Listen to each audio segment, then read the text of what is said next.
Good morning, good afternoon, or good night. I'm your host, Adrian Conway. Welcome to another episode of Rise and Pod. It has been a minute since I've connected with you as an audience.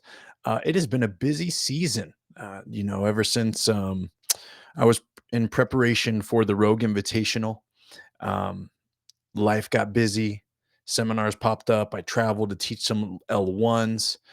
We were getting ahead of some Black Friday stuff that we were doing for True Fitness, launching apparel, selling some shirts and some sweatshirts. Um, there were a lot of things. Beginning planning for our camp, our true training camp that will take place in northern Utah at Ben Lomond CrossFit, February 17th and 18th. This is an important date for any one of our one-to-one athletes, or our group training athletes, or any of you that listen to this podcast that want to come and get coached by myself and our specialty coaches. It's going to be a 2-day event. The official format will get released, as well as sign up opportunities as soon as possible. So be on the lookout for that this week, as I am recording this episode on Thursday, November 30th of 2023. So today I wanted to hop on the mic, get caught up, kind of repolish a consistent routine and connecting on this podcast, to whether it's speak through some things that I'm dealing with my clients, um, whether it be lifestyle or competition, some things that are, in my eyes, poignant within the community, things that are being discussed, things that are not being discussed, um, maybe on a public level, but more on a private level. And I think many people could benefit from. But the bottom line is, I'm here. Coach Conway's here, and the goal is to bring you guys some value. So today, if you're watching this live, you can read that it says I am talking about training for CrossFit versus training with CrossFit. And whether many of you know this or not, I do programming for affiliates. I do programming for individuals. I do programming for people whom want to be as healthy and as fit as possible, just from a lifestyle perspective. That I might, prescribe them a particular diet, or quantify macronutrients for them. I might give them general outlines on nutrition protocols, just to focus on food quality or maybe consistency. But those clients are just simply looking to utilize CrossFit and my methodology or application of CrossFit more specifically, to allow themselves to look as good as they can and feel as good as they can. There's not really a specified or intended outcome of being the best in their area in the open, or making it to quarterfinals, making it to semifinals, competing at a local level. I work with people that have all these different goals. And this is an important part for me to preface this conversation with, because to me, there is a lack of understanding in our community for what good CrossFit programming is. And I want to also throw the caveat out there that many different affiliates have different flavors, and many different gyms have different flavors in regards to what they offer, what they want to offer, what their community desires to experience, what they want to do with their performance. But I also want to be clear that good CrossFit is good CrossFit. And many people have expectations that actually surround training for CrossFit versus using CrossFit to train for life. So let's dive into that. What I mean when I say training for CrossFit is very simple. Some affiliate members walk into a gym and they have the desire to be really good at CrossFit. While CrossFit is designed as a general physical preparedness program, the desire is to prepare people for the unknown and unknowable. The goal is, as we prepare these people for the unknown and unknowable, we utilize a methodology that is broad, general, and inclusive. And yes, I know many of you recognize these taglines, and I know many of you will resonate with the things that I'm saying if you've been involved in the CrossFit culture for many years. But what I want you to understand is that you don't have to necessarily train for the untrainable, the unknown and unknowable, and keep it broad, general, and inclusive in order to train to be good at CrossFit. Here's where we're going with this. We know that you need to squat. We know that you need to squat well and squat heavy. We know that you need to hinge. You need to hinge well and hinge heavy. Not only do you need to squat and hinge heavy, but you need to squat and hinge for the sake of building stamina, local muscle endurance, as well as cardiorespiratory endurance, because those things done at particular loads and at particular volumes can still build up other cardiorespiratory benefits. You need to hang and you need to pull both vertically and horizontally. You need to press both vertically and horizontally and downward in the form of a dip with your uh, shoulder and elbow in a very closed shoulder in an extended position, elbow in a flex position. You need to be able to stabilize overhead. What you guys should be picking up on is that I'm laying out this foundation of movement patterns that we need to get strong at and build stamina in. If we do this and we want to do this in such a straight line that effectively allows us to do it most efficiently, we can do this with a handful of movements, practicing some skills and drills, and do it in a very linear approach. And believe it or not, folks, you would get really good at CrossFit. And here's what you would get good at, though. You would have this preparedness. You would have this linear approach to your training that would lend itself so that you could walk into any gym as long as you weren't beat down from the training, right? So let's say you go through a taper phase. You weren't beat down by the training. You walk into an affiliate at any place across America, and it could have ring muscle ups and wall balls in high volume. And let's say you haven't done wall balls in a while and you haven't done ring muscle ups in a while, you would have the preparedness because of your strength capacities and your stamina and your skill set to execute that workout really well, probably in comparison to almost anyone in that gym. Your capacity is high. In CrossFit, there are drawbacks to training that way and training for that in the most effective and efficient way. And part of that is your physical resiliency. So, and first, let me take a stab at the other half of the equation before I dive into pros and cons of both.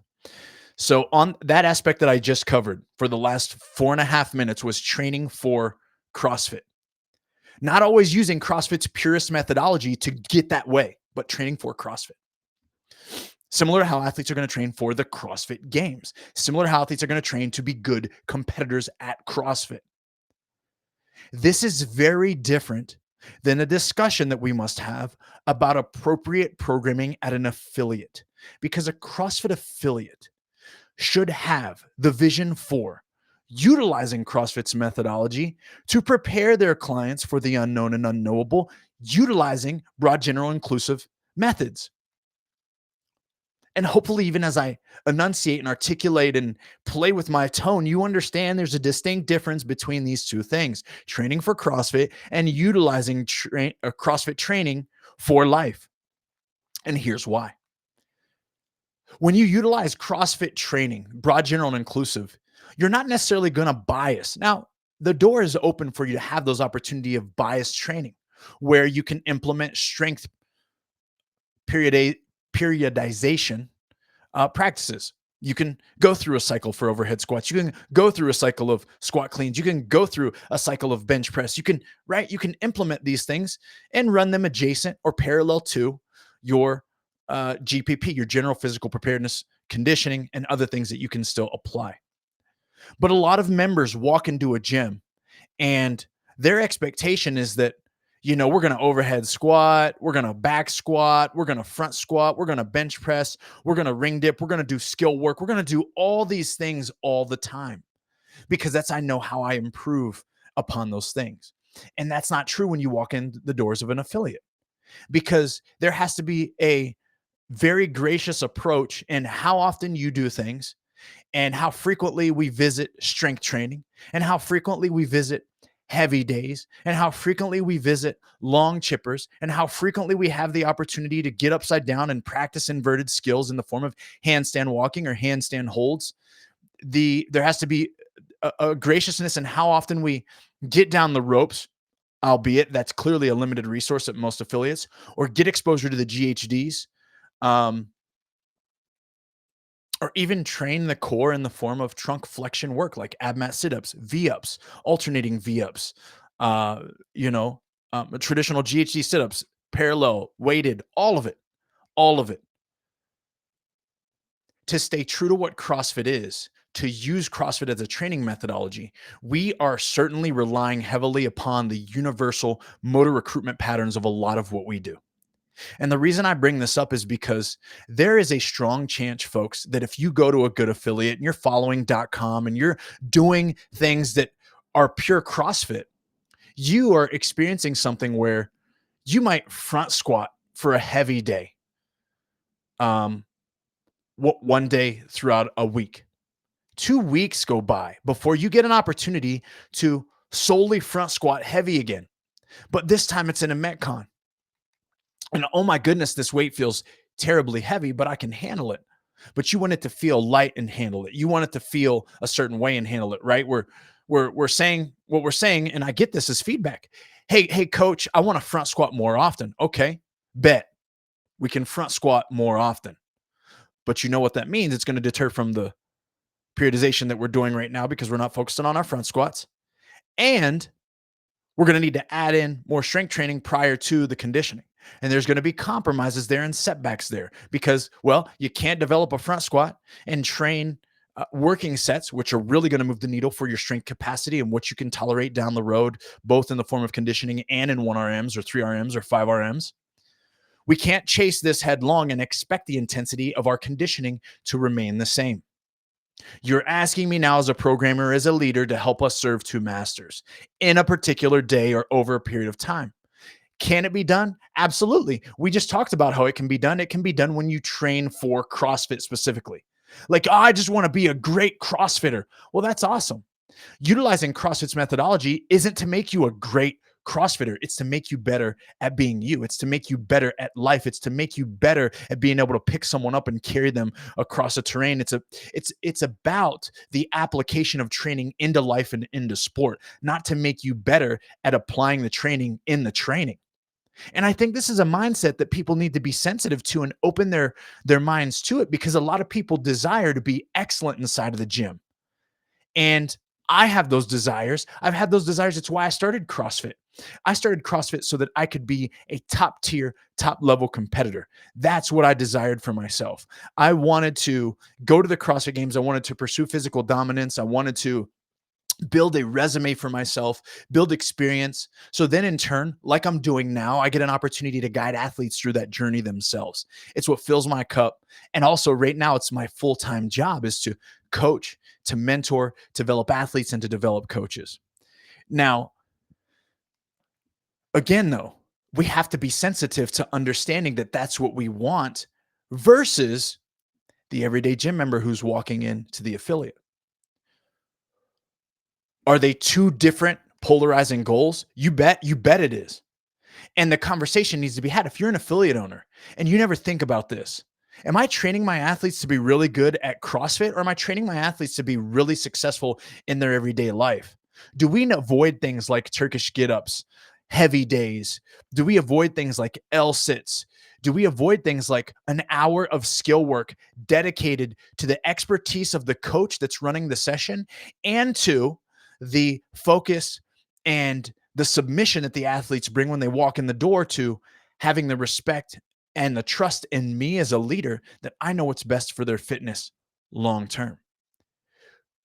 Because again, this is how it works. If you're running a business out there, if you're running an affiliate, you have to communicate with intention to your clients so they understand at a very high level, why does certain programming for people look like this? You know, one thing I'm going to say, they're training to actually be really good at CrossFit.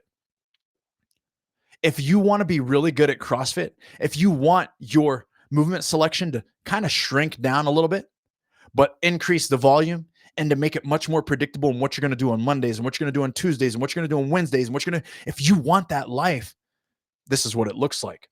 This is why they do it this way. This is why it works this way. But if you want to have the freedom to have curiosity on what's going to be on that whiteboard tomorrow, on what's going to be on the website at 6 p.m. when we launch our programming, or however you distribute your programming, if you want to keep that curiosity, well, then you want to be using CrossFit to train for life. And these are very different approaches. One isn't right and one isn't wrong, but it needs to be said and it needs to be discussed. Now, I wanted to talk about the positives and negatives of both of these approaches, so let's lean into that a little bit.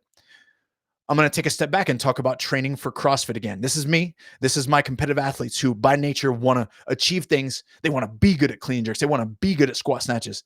And not just because that how it makes them look, but because they want to compete and pursue physical dominance, or they want to always have their name at the top of the leaderboard, no matter what the workout is, right? Like that's how they want to feel physically. Here's a drawback to this. One, it can become monotonous and it can become it very quickly. The reason this is important to recognize is because people who can stay the course with this style of training play the long game. They're in it for the long game. People who become enamored with this and they see the muscles on someone who might be playing this game, or they see the lean body mass on someone, or they see the performances by someone who is on this journey, and they become envious of it, or they think it's something that they want, they quickly become burnt out on this style, this flavor, because they're like, well, coach, I'm practicing the same thing so often. Well, yes, we pick these movements because they have great carryover into everything else. We pick these movements because you need particular work on them. They are your GOAT movements, right? The movements that if they came up, or if they were an affiliate that you walk to, or if they were in our affiliate doors, you would struggle with them. You would not win this workout. You got to focus on those regularly. So it becomes monotonous, but it also becomes more risky.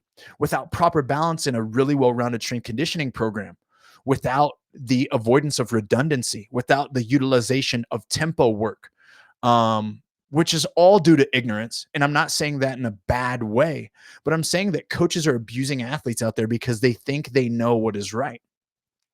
They think they know because they see other people doing all these squat cleans and power snatches, and they don't see them doing these Turkish get ups and the hip thrusts and the banded face pulls and the Cuban press at tempo and all the structural balance work, the single leg work, the unilateral stuff, the skills and drills, the mobility work that takes 30 to 40 minutes in preparation. All these things, if they're not properly considered when you get into a linear periodized periodized I'm struggling with that word. When you get into this linear periodized approach, you will hurt yourself. Your knees will become achy. Your hips will become problematic. Your shoulders, albeit aside from perfect movement, when you snatch, when you overhead squat, when you jerk, when you bench, if you're not moving flawlessly, which none of us will, especially as we start to toe the line with threshold and intensity, there's going to be setback.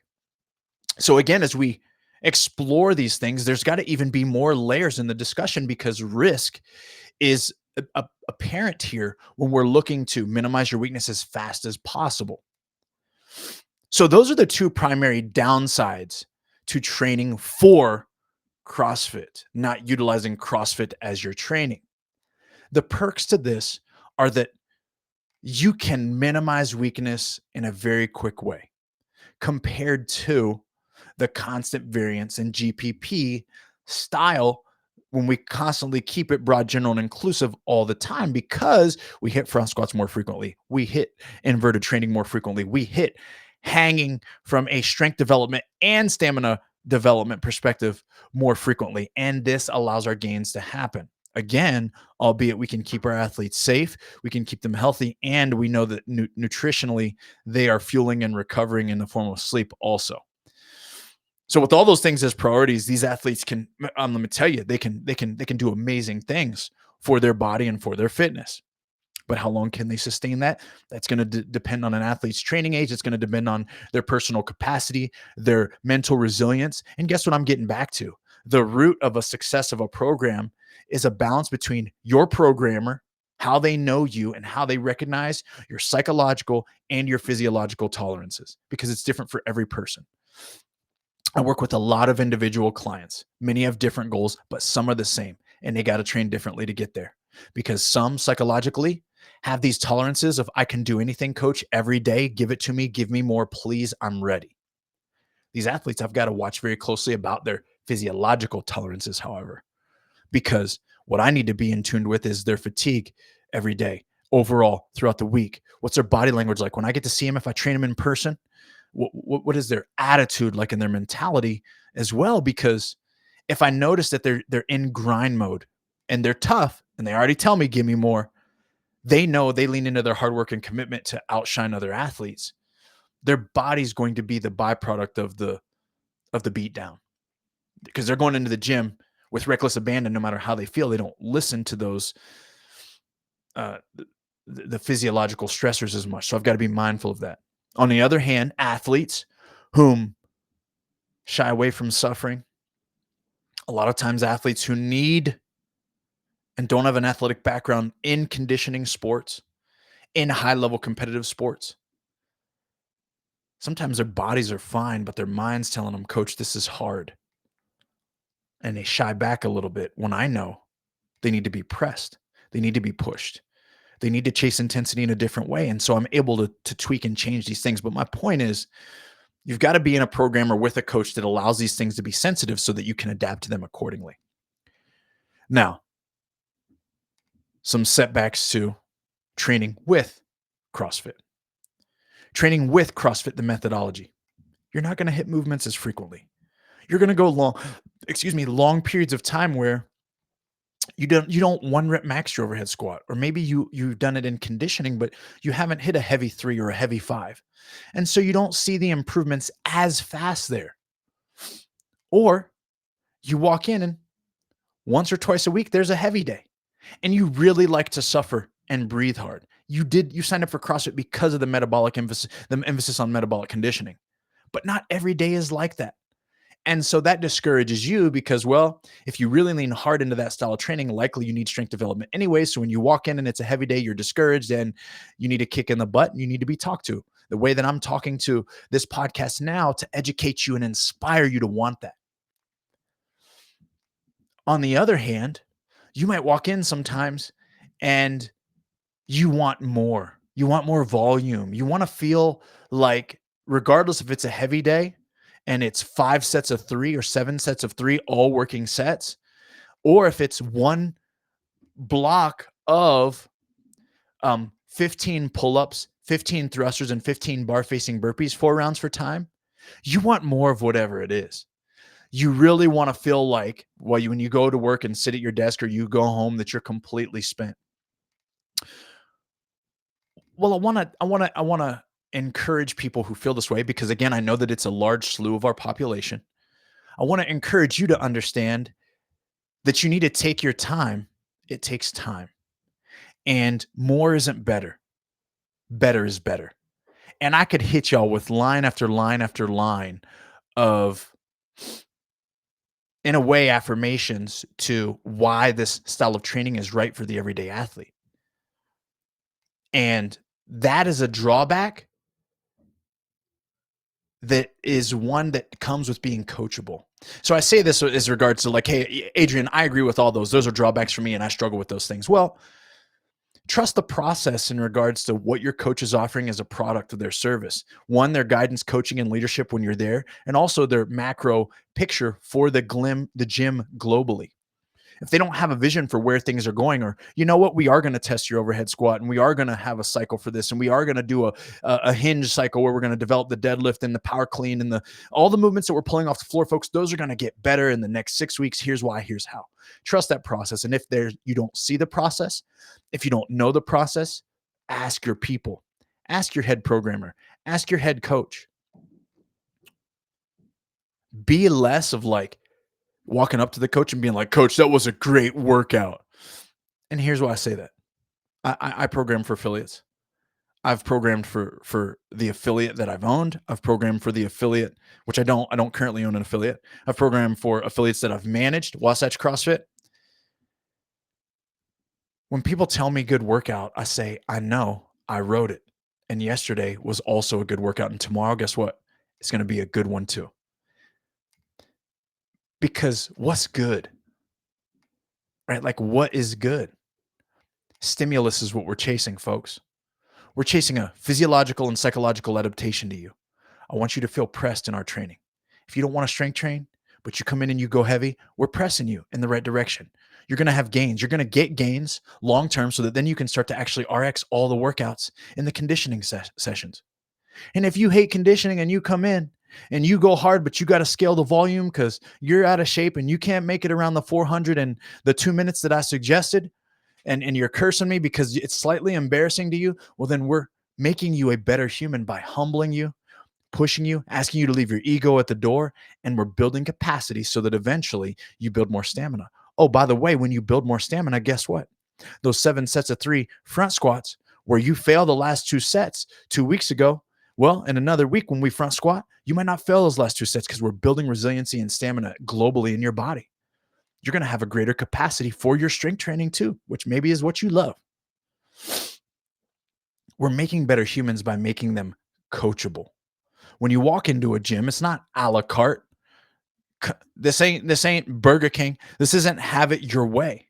When you hire a coach, this isn't have it your way. Now, as a coach, I listen to my clients and I listen to my athletes, but they hired me for a reason. They needed help for a reason. A lot of coaches out there need to hear this because you need to learn to hold your ground. You need to educate yourself so that you trust your judgment, so that you don't shrink back when a client approaches you and says, that was way too heavy today. For who? For you? Why was it too heavy? Well, only 2 guys in our whole gym are excellent. I know it. That's how I wanted it to be. They also need to learn how to scale.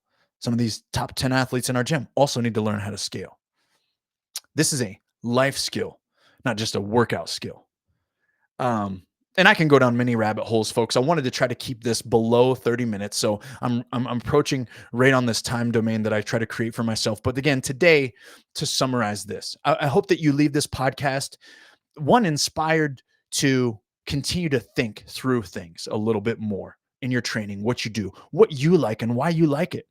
And it's okay if you're like me and you want to train for CrossFit so that no matter what comes up, you feel really good and able to handle it.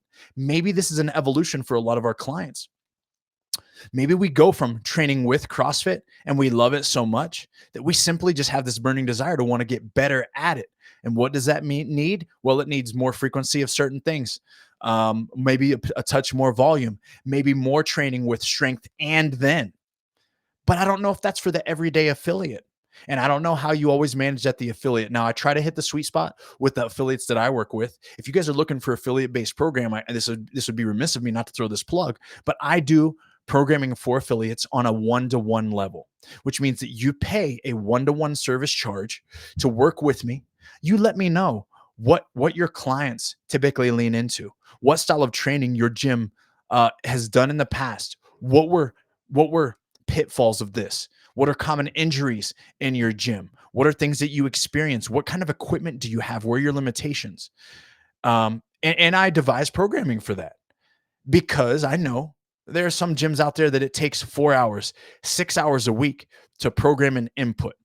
And when you hire someone like myself or someone else, any other coach that's got the experience that I've got, that's got a resume that I've got, I can churn out programming with a class plan or in guidance with an intention, with a warm up, with a cool down that is going to help guide your employees, your coaches to having confidence in exactly what is there and why, and take a lot of time away from your ability to grow your business, your ability to tighten some things up around the affiliate, your ability to maybe enrich your coaches and further their knowledge, your ability to just be present with your family or whatever. So nonetheless, it's a service that I offer. It's something that we do for True. And we're looking to onboard a few more affiliates in this way. So I wanted to drop that. But for the sake of conversation, training for CrossFit are those people who want to train for like the CrossFit Games. Training with CrossFit are those people who want to go ski. They want to go play with their grandchildren and children. They want to, push themselves to new levels every day, but they want to do so utilizing this broad, general, and inclusive training methodology that avoids movement redundancy, that keeps their joints healthy, that allows them to have plenty of time to develop skills and harness them when they appear because it's not crowded with a bunch of fluff. There's not A, B, C, D segments of training every day. It's simply ring muscle up skills and drills for 15 or 20 minutes into a workout that might include ring muscle ups. This is what furthers people's competency over time and allows them to have breakthroughs in workouts or prior to workouts. When you're doing coaching that always has 3 to 4 pieces, how are you ever really improving someone in the most effective way possible? But maybe again, I've kind of talked myself into answering this question, but perhaps it's a journey in this way. Maybe we find CrossFit and we fall in love with its methodology of broad, general, and inclusive. And then maybe there start to be moments of us pivoting towards training for CrossFit, where in the back of our mind, we understand that if I can simply get my clean and jerk up and work on my snatch and my squat snatch and my ring muscle up and refine those capacities in more of a linear approach, then I will have higher output utilizing CrossFit as my training on a regular basis. You can explore this by training weaknesses on a regular basis. You can explore this by signing up for programs that elicit a response. At True Fitness, we have True Gymnastics, which is a program that we offer on SugarWOD. It's a 3-day a week program. It is $19.99 a month. It runs adjacent to any training that you're doing. It's about 20 minutes a day where you work on isometric skills, capacity development, and of course, baseline level gymnastics progressions that will allow you to hopefully RX movements and have mastery down the road. So there's resources out there aside from what we offer. It's all over the place. I wanted to get back in the grind of getting on this podcast with you guys. Feel free, please reach out to me on Instagram at Adrian Conway _ and bring me some questions. Shoot me some interesting topics that you'd love to hear me discuss. If you want to know my opinion or things that I can dive deeper into to enrich your life as a coach or enrich your life as an athlete, perhaps even some of your peers at your affiliate or for your box owner as well. Thanks again, guys, for tuning into this episode. Hopefully you found it fruitful. It's all my opinion. It's all stuff that I take in and I decide to spit back your way in regards to how I process and digest this information. And today we were talking training for CrossFit versus training with CrossFit. Hopefully you enjoyed. No matter what you're doing, stay with it because consistency is key. And if you do, I guarantee we'll keep rising. Peace out.